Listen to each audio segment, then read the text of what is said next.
Hello, and thanks for tuning in. I'm Larry Tritell, and welcome to Larry's Music Stories. This is the story of another one of those special songs from Steely Dan, Asia. The song was written by Walter Becker and Donald Fagen and released in 1977. It was produced by longtime Dan producer Gary Katz. Fagen has said the idea for the song's title came from a friend that he had in high school whose brother was overseas in the military, and when he returned, he brought with him a wife named Asia.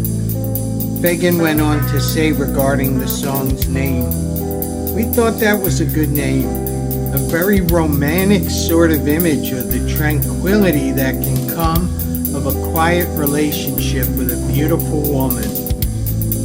Asia was the longest track Steely Dan ever recorded at 7 minutes and 56 seconds, and Walter Becker said about it, "We were feeling really lucky that year and wanted to try something longer." He then said Asia was the combination of a few songs that were works in progress, including a song that was an early demo called Stand by the Seawall.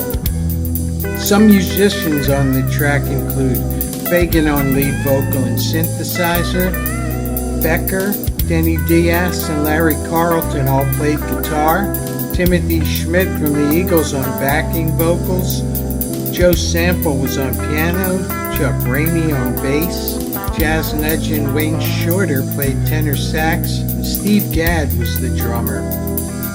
Session drummer Kenny Aronoff said about Gadd's playing on Asia, "Everybody knows that this was absolute genius. His musicality, his iconic drum fills, his feel, his delicacy, the balance on the drum kit.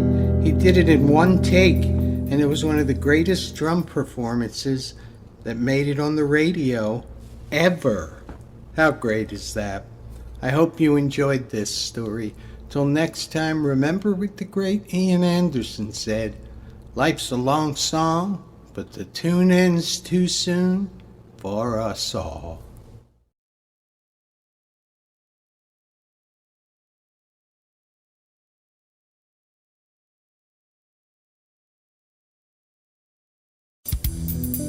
Hello, and thanks for tuning in. I'm Larry Tritell, and welcome to Larry's Music Stories. This is the story of a great song by Steely Dan, Dirty Work. The song was written by Walter Becker and Donald Fagen, and released in 1972 on the album Can't Buy a Thrill. A single on the Probe label was released in the Netherlands.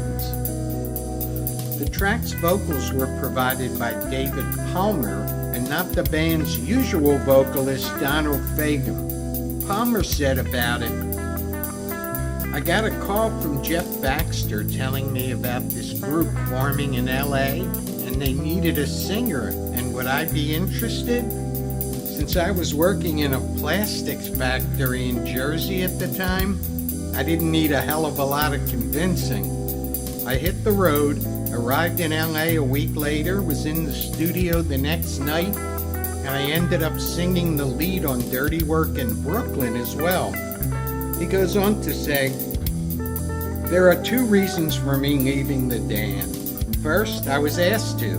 Second, when you have a singer as great as Donald Fagen, you don't need another lead singer in the band." Fagen plays a Wurlitzer electric piano and a Yamaha YC30 organ on the track. The big-time jazz musicians Snooky Young played flugelhorn, and Jerome Richardson was on saxophone on the recording. Regarding previous use of the phrase dirty work, it was coined by the American sociologist Everett Hughes in his 1962 essay, Good People and Dirty Work. And later in 1966, musician Little Joe Blue released his song Dirty Work Going On. Fun fact, Becker and Fagen were considering not including this song on the album, but the executives at ABC insisted they did. They were also thinking maybe the song might be better for the Grassroots or Three Dog Night. How great is that?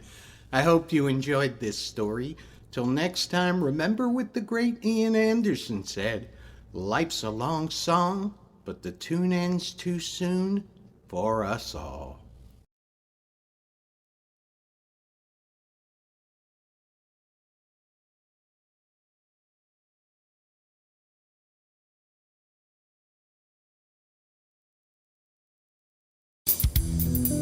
Hello, and thanks for tuning in.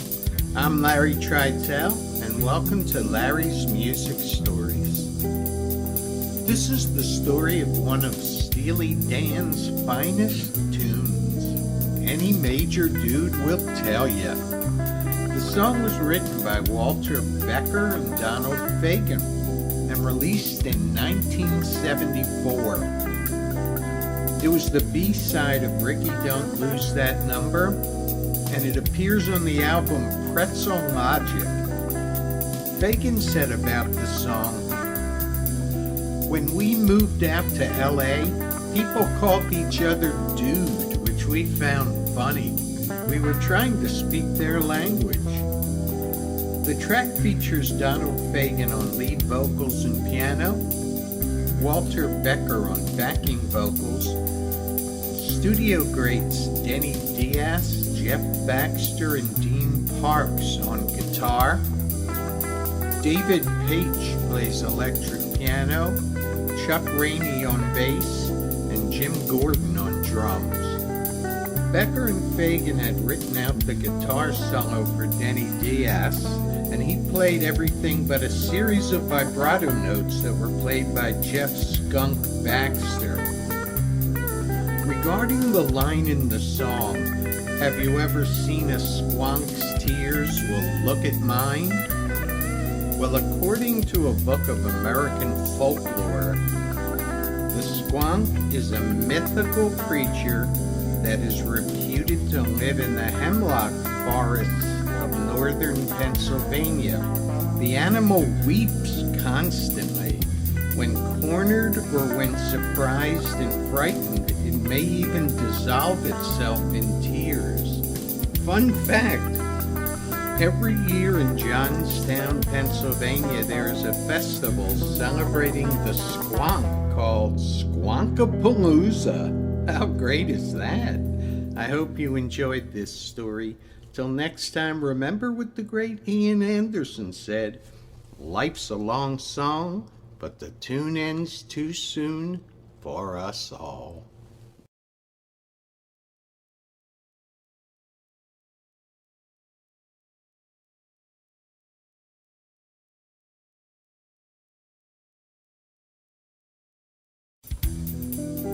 Hello, and thanks for tuning in. I'm Larry Tridell, and welcome to Larry's Music Stories. This is the story of an underrated masterpiece from Steely Dan, "Any World That I'm Welcome To." It was written by Walter Becker and Donald Fagen and released in 1975 on the album Katy Lied. It was produced by Gary Katz, and there's a good chance that listening to this song will improve your health. It contains the lyrics, "Any world that I'm welcome to is better than the one I come from." And it expresses a feeling we all go through from time to time. It features one of Donald Fagen's finest vocal performances, and it's also some of backing vocalist Michael McDonald's best work as well. McDonald said about it, "Donald was experimenting with the sound of my voice in ways that I hadn't even thought of." Session legend Victor Feldman plays vibraphone and tambourine on the recording. And drummer Jeff Porcaro plays on every track on the Katy Lied album except this one. The drumming on this song was done by the legendary Hal Blaine. Fun fact, Katy Lied is a play on words. for the grasshopper-like insect known as a katydid or bush cricket. Walter Becker said the following about this song. I think we wrote that, believe it or not, for Barbra Streisand or Dusty Springfield. We had 3 or 4 songs that we wrote for some female vocalists that somebody we knew was producing, and the key change in that song seemed like a good idea at the time. How great is that? I hope you enjoyed this story. Till next time, remember what the great Ian Anderson said, life's a long song, but the tune ends too soon for us all.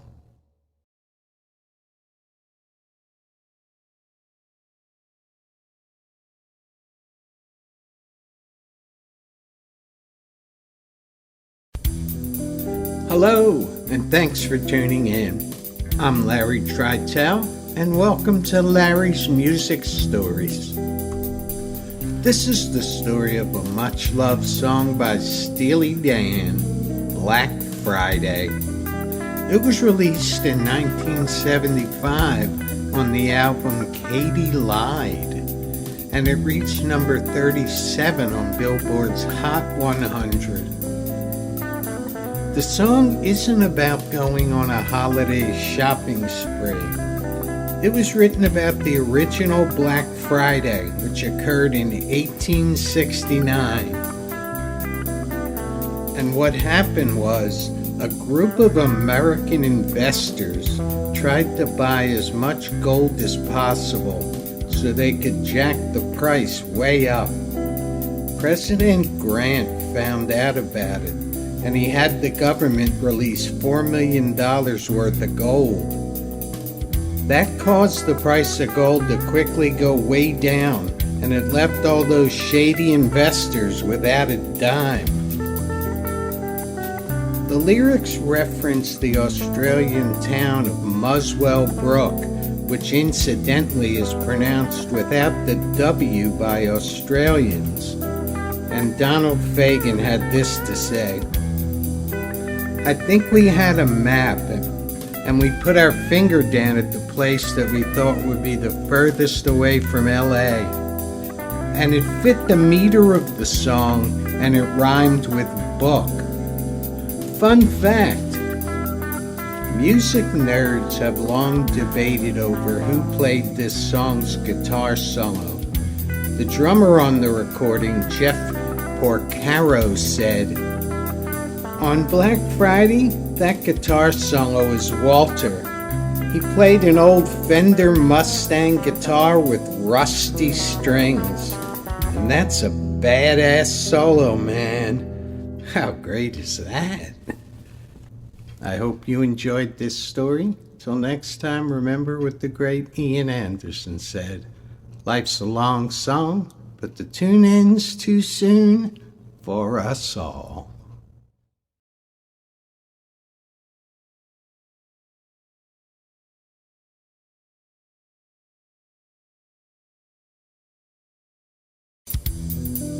Hello, and thanks for tuning in. I'm Larry Tritell, and welcome to Larry's Music Stories. This is the story of the much-loved song by Steely Dan, Deacon Blues. The song was written by Walter Becker and Donald Fagen and released in 1978 on the album Asia. This great tune went to number 19 in the US and it reached number 14 in Canada. It's also included on Rolling Stone's list of the 500 greatest songs of all time. Fagen said, Walter and I wrote Deacon Blues in Malibu when we lived out there. Walter would come over and we'd sit at the piano. I had an idea for the chorus. If a college football team like the University of Alabama could have a grandiose name like the Crimson Tide, then the Nerds and Losers should be entitled to a grandiose name as well. And it was that idea that prompted the song's most well-known line. They call Alabama the Crimson Tide. Call me Deacon Blues. And the name Deacon Blues was inspired by former NFL player Deacon Jones. Fagan has said the expanding man in this song was expanding his mind, his spiritual possibilities, and his options in life, and most likely came from the sci-fi novel The Demolished Man by Alfred Bester.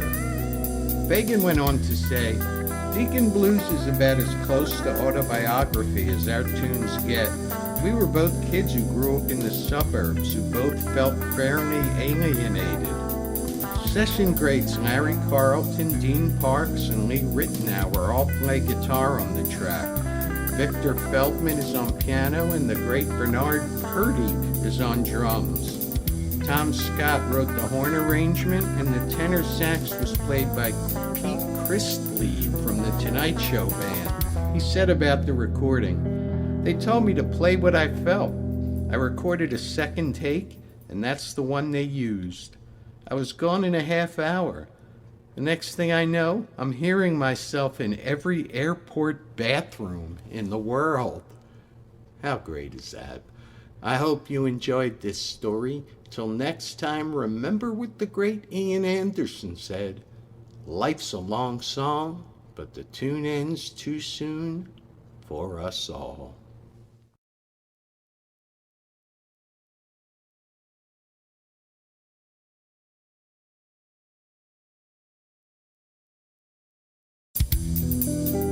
Hello, and thanks for tuning in. I'm Larry Tritell, and welcome to Larry's Music Stories. This is the story of another great Steely Dan song, Home at Last. The song was written by Walter Becker and Donald Fagen and released in 1977 on the album Asia. The album is produced and engineered by the legendary Gary Katz and Roger Nichols. Donald Fagen said about the song, "A lot of our songs are about being homesick for New York. In Home at Last, the central metaphor was taken from the Odyssey by Homer and Ulysses' big problem trying to get back home. It's essentially just a little blues about Ulysses." And Walter Becker added, "When we got to California, we still weren't finished writing songs with New York characters in it. So we kept doing that, and by the time we were finished, we had moved back to New York. At which point, we immediately started writing lyrics about California." Like all Steely Dan tracks, it's filled with the best musicians on the planet. And this track features Chuck Rainey on the bass, Larry Carlton on guitar, Victor Feldman on piano and vibraphone, and Bernard Purdy doing his Purdy shuffle on the drums. Purdy said about it, "They were telling me everything they didn't want, and I said, 'Okay, it sounds like you want the Purdy shuffle.' And they were like, 'No, no, no. We don't want to shuffle.' So I said, 'Well, how about I just play it and you give it a listen?' That's what I played, and they loved it." How great is that? I hope you enjoyed this story. Till next time, remember what the great Ian Anderson said, "Life's a long song, but the tune ends too soon for us all."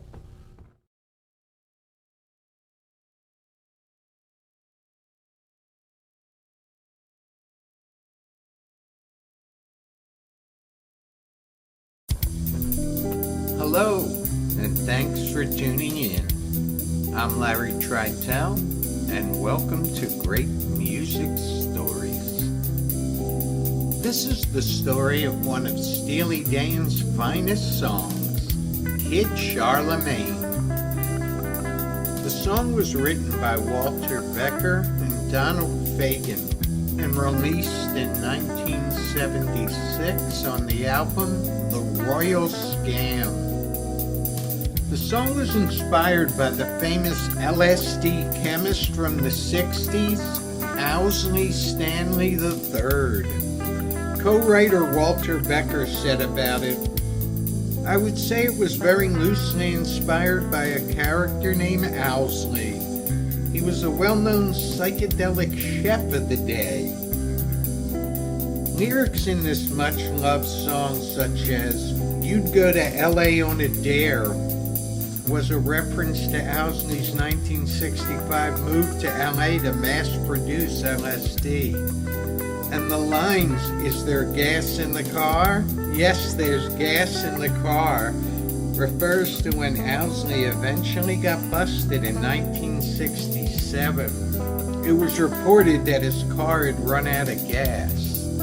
The incredible guitar work on the song was done by the great Larry Carlton. Donald Fagen said about Carlton, "He's a real virtuoso. In my opinion, he can get around his instrument better than any studio guitarist." And Larry Carlton said about it, "It's my claim to fame. I did maybe 2 hours worth of solos that we didn't keep."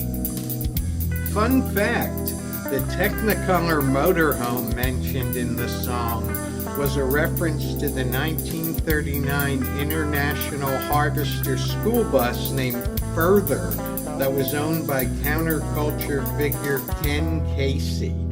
How great is that? I hope you enjoyed this story. Till next time, remember what the great Ian Anderson said, "Life's a long song, but the tune ends too soon for us all."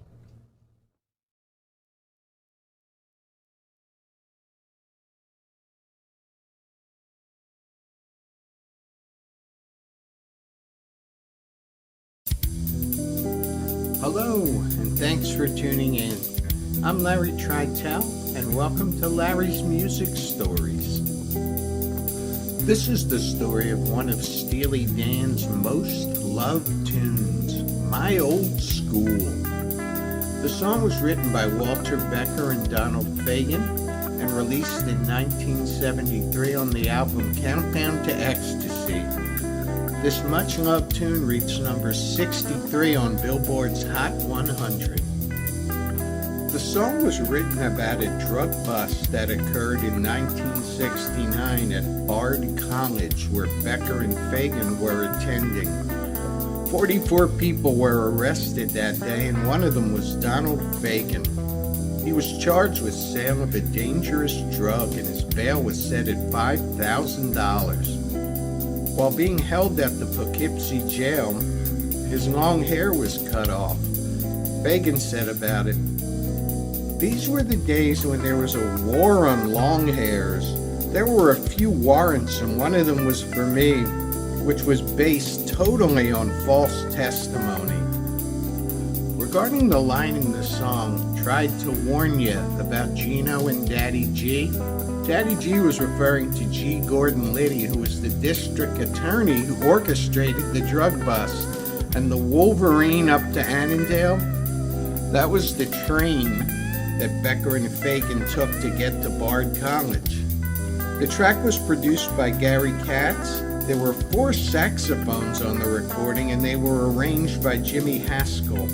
Jeff "Skunk" Baxter played the memorable guitar solo, and he used a very special guitar, and he said about it, "I was working at Valley Sound repairing and building guitars. That afternoon I just finished working on a Strat made out of bird's eye maple. I put in the electronics, I strung it up, took it with me to the session, and that's what I used for the performance." Fun fact, although he said he was never going back to his old school, Donald Fagen did return to Bard College in 1985 when he received an honorary Doctor of Arts degree. How great is that? I hope you enjoyed this story.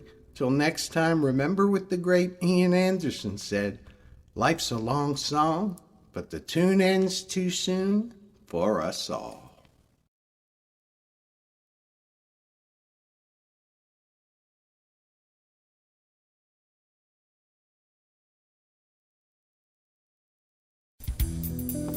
Hello, and thanks for tuning in. I'm Larry Tritell, and welcome to Larry's Music Stories. Today's story is about another great Steely Dan tune. Only a fool would say that. It was written by Walter Becker and Donald Fagen, and released in 1972 on the album Can't Buy a Thrill. The rhythmic track has an irresistible bossa nova feel to it, and it features a great vocal from Donald Fagen, who had some assistance from David Palmer. Beatle John Lennon's song Imagine came out a year before this song did. And Lennon is the fool Steely Dan is talking about in this song. He's the boy with a plan, the natural man who's wearing a white Stetson hat. Becker and Fagen felt it was a little too easy for someone in Lennon's position, who was living in a mansion, driving fancy cars, and had lots of money in the bank, to imagine and dream all these things. But it was a lot more difficult and unrealistic for the man on the street to do. Fun fact, the Spanish you hear at the end of the song was spoken by Jeff Skunk Baxter, and he was saying, "Only a fool would say that." How great is that? I hope you enjoyed this story. Till next time, remember what the great Ian Anderson said, "Life's a long song, but the tune ends too soon for us all."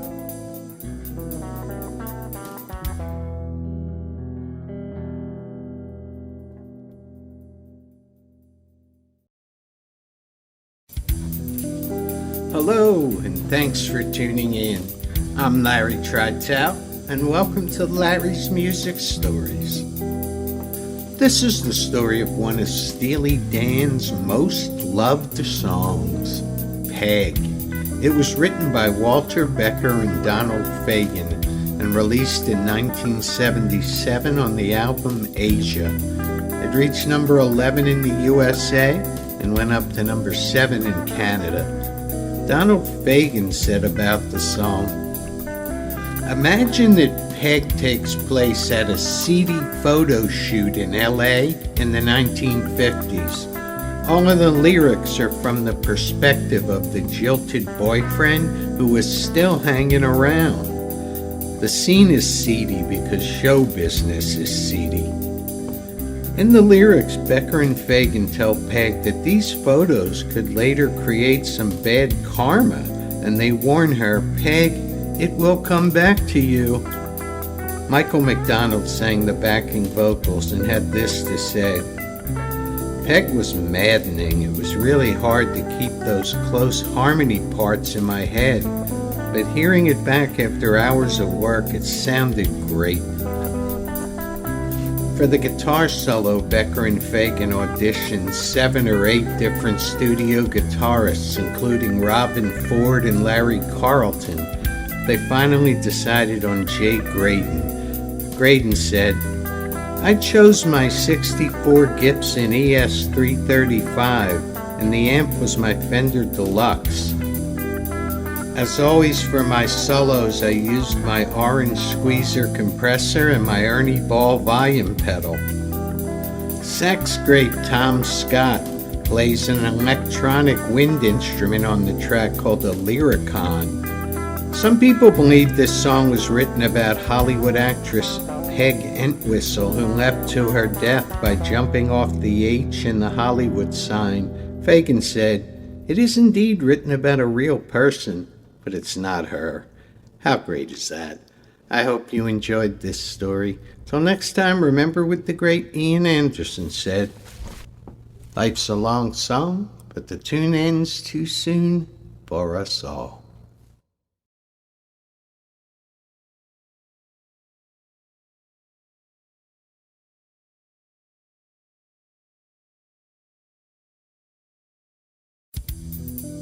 Hello, and thanks for tuning in. I'm Larry Tridell, and welcome to Great Music Stories. This is the story of an all-time great rock and roll classic by Steely Dan, Reelin' in the Years. The song was written by Walter Becker and Donald Fagen and appeared on their album Can't Buy a Thrill in 1972. The song reached number 11 on Billboard's singles chart in 1973, and the track features a great vocal by Steely Dan keyboard man Donald Fagen. Over the years, Becker and Fagen haven't said a whole lot about this song.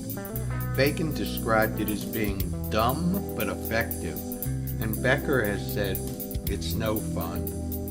The song features what some think is the greatest rock guitar solo ever recorded. The solo was played by session man Elliot Randall, who the band knew from their days touring with Jay and the Americans. You can hear Elliot Randall's playing on other Steely Dan albums, Katie Knight and Royal Scam as well. On this song, Randall played a 1965 Fender Stratocaster, which he plugged into an Ampeg SVT amplifier, and it was mic'd with one AKG 414 microphone.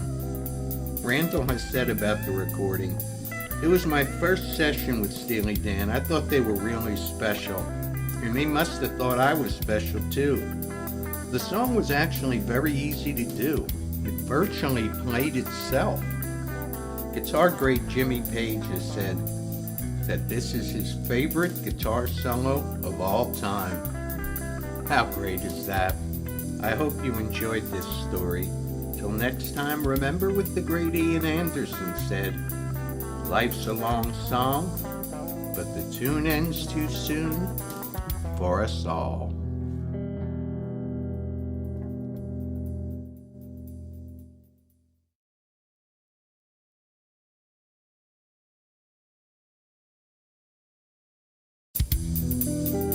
Hello, and thanks for tuning in. I'm Larry Tridell, and welcome to Larry's Music Stories. This is the story of the most successful single of Steely Dan's career, Ricky Don't Lose That Number. The popular tune went up to number 4 on Billboard's Hot 100, and it went up to number 3 on the Canadian Singles Chart. It was written by Walter Becker and Donald Fagen and released in 1974 on the album Pretzel Logic. It was produced by Gary Katz, who produced so many great Steely Dan tunes back then. And although it would make for a great story, Walter Becker has stated that the song isn't about mailing a number or marijuana cigarette to yourself. In fact, Donald Fagen has stated the song was written about Ricky Ducournay, who was a writer that Fagen had a crush on while attending Bard College. Ducournay has said she met Fagen at a college party and he gave her his number. Although she was tempted to call him, she never did. This great track features Victor Feldman playing a unique percussion instrument called the flapamba. Session great Dean Parks is on guitar, Michael Omartian on piano, Walter Becker on bass and backing vocals, and the legendary Jim Gordon is on drums. Fun fact, the song's opening keyboard riff is lifted right from the Horace Silver composition Song for My Father. Donald Fagen said about it, "There was never a conscious thought about picking up Horace's intro. I think I'd heard it on an old Sergio Mendes album." He jokingly went on to say, "Maybe that's where Horace heard it too." How great is that? I hope you enjoyed this story. Till next time, remember what the great Ian Anderson said, "Life's a long song, but the tune ends too soon for us all."